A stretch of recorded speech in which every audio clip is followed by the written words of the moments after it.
If you want to become an intelligent investor, then you've landed just at the right channel. With this, let's start the video.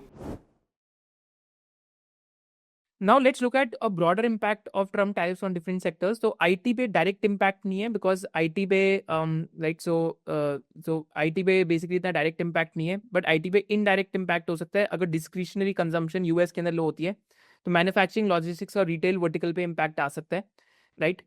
So again अभी pharma से exempt करा गया है, right? तो but pharma पे अगर बाद में कोई टैरिफ्स आते हैं तो देखना पड़ेगा कि चाइना पे कितने आ रहे हैं, इंडिया पे कितने आए हैं, because India is known as the pharmacy of the world. तो एकदम आप ओवरनाइट नहीं सब्सटीट्यूट कर सकते because these are drugs which are very very important and critical. आप ओवरनाइट दवाई नहीं बंद कर सकते। तो प्रॉब्लम हमें एक बार देखना पड़ेगा कैसे सिचुएशन इवॉल्व होती है, right? See I also own a lot of pharma stocks and I am currently status quo. I am not selling into panic in some of the pharma names because it's tough to say कि how the world evolves, right?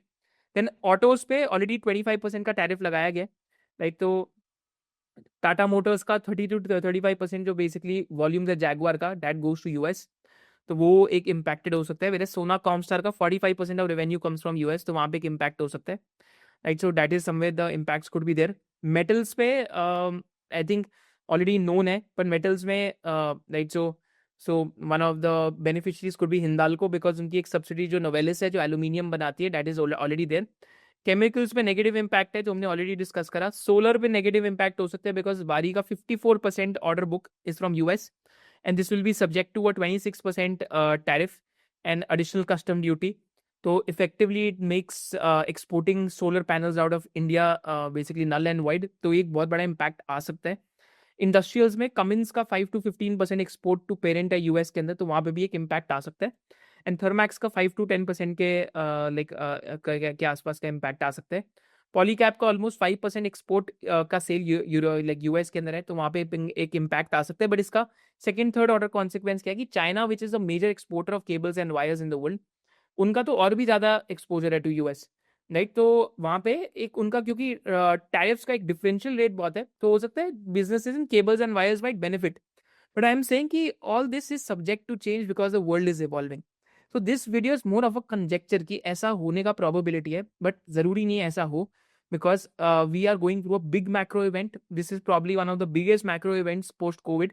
And 1930 में last ऐसा हुआ था कि जब हमने tariffs world में देखे थे, तो यूएस एक्चुअली एक ही बारी ट्रेड सरप्लस नेशन था, that was during the great economic depression. उसके बाद US has always been a trade deficit nation, right? तो that is something that is there. तो अगर वापस यूएस ट्रेड सरप्लस की तरफ जाता है तो हमें देखना पड़ेगा कि ब्रॉडर इकोनॉमी कैसा करती है। But yes, this is a big macro event that is playing out. Similarly textiles में एक नेगेटिव इम्पैक्ट है। Why so, let's C.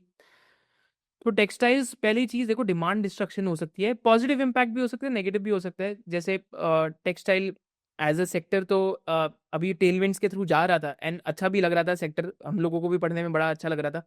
But यहाँ पे अगेन एक प्रॉब्लम क्या हुई है कि अभी कि टेक्सटाइल्स का ओवरऑल प्राइस बहुत बढ़ जाएगा, बट स्टिल बांग्लादेश के साथ अगर आप कंपेयर करेंगे तो Indian textiles will still be a bit more expensive, right? तो पहले prior to this tariff regime, Indian textile का जो एक्सपोर्ट था अपैरल्स का, that was 19% more expensive than Bangladesh.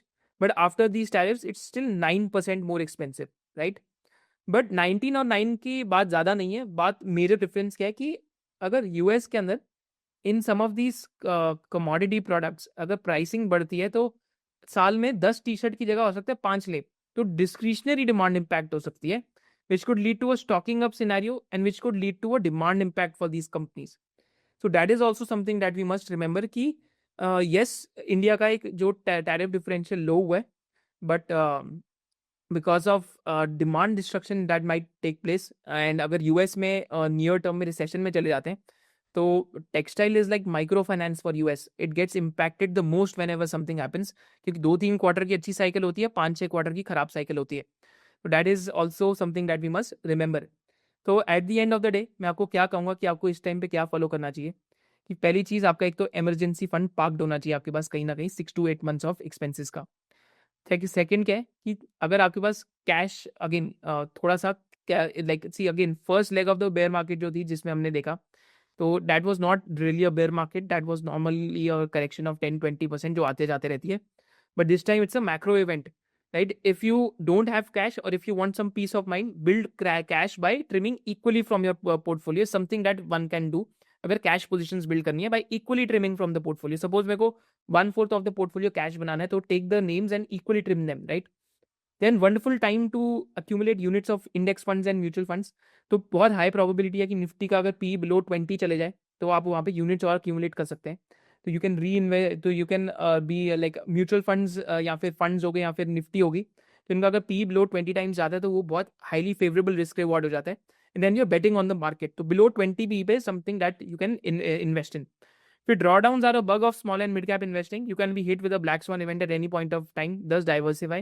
And first time in my own investing journey, I'll say it is time to be a low conviction investor and be more diversified, because the types of changes that have happened, like it's kind of crazy, because every 1 year there is a once in a century event that is happening over last 5 years. Ukraine Russia war, then COVID के बाद अभी ये जो ये वाला event हुआ tariffs का, 1930 में लास्ट हुआ था, तो 95 ईयर्स बाद अभी हुआ है, राइट? तो again it's a time to be a low conviction investor और be very prudent with risk management. These are some of the things you can follow to make sure that you survive as an investor, because की tough times तो आते जाते रहेंगे, but ensuring your survival as an investor is more important, because see 10-20% drawdown won't matter, right? What will matter is whether your portfolio ends up surviving and you end up thriving when we go to the other end of the table, right? तो आपको ऐसे सोचना पड़ेगा इसके बारे में. So these are some of the things that I've been personally following, and these are some of the things कि जो as an investor आप सीख भी सकते हैं इनमें. So just before we go, for the SOIC tribe members, today we are hosting Mr. Ajay Joshi at 2:30 p.m. So he is one of the chemical experts. तो उनको हम host कर रहे हैं. And also we are doing a session on aroma chemicals tomorrow, because this is one of the industries जहाँ पे कुछ companies का export ही नहीं है US को, but still some of those companies are doing well. तो हम एक सिखाएंगे आपको कैसे आप देख सकते हैं. And also currently, because FY26 basically start हुआ है, तो FY26 में we have this new year resolution कि we want to have more, we want to impart more financial literacy into the country, and you can use the coupon code SOIC FY26, and this is a and this is a limited time offer which is basically valid for the next 1 week, जिसमें हम SOIC membership में आपको ये भी सिखाते हैं कि आप अपने फाइनेंशियल डेस्टिनी कैसे मास्टर करें, एसेट एलोकेशन कैसे करें, म्यूचुअल फंड्स में कैसे इन्वेस्ट करें, कैसे आप ब्रॉडली सोच सकते हैं अबाउट डिफरेंट एसेट्स. जिसमें हमने गोल्ड की क्लास आज से 2 साल पहले कराई थी, एंड वहाँ पे हमने different ways of investing in gold देखा था, और वाई गोल्ड वर्क्स वो भी हमने बात करी थी. That is a part of level 1. Level 2 पे how to find fundamentally strong businesses, fundamental analysis कैसे करें. लेवल 3 में intrinsic value of a stock. Level 4 में when to sell a stock. Level 5 में we teach you how to screen for different businesses, and level 6 में we teach you कि आप sectoral analysis कैसे master कर सकते हैं. And as a bonus in the SOIC membership we have included 2 things. एक तो हमने क्रैश कोर्स करा है, एंड सेकेंडली हमने क्या इंक्लूड करा है as a bonus, insights with Ishmael session, जहाँ पे जो भी हम रिसर्च कर रहे हैं, जैसे अभी अरोमा केमिकल्स पे आपके साथ इंडस्ट्री रिसर्च कर रहे हैं, तो I will share with you कि how to do the research for aroma chemical sector.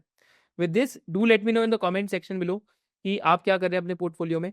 I think buying for next 10, 15, 20 years mutual funds, SIP, index funds, वो तो 100% करना ही चाहिए, because over the long term the economy is going to go up, but this is a big macro event which has happened in the near term.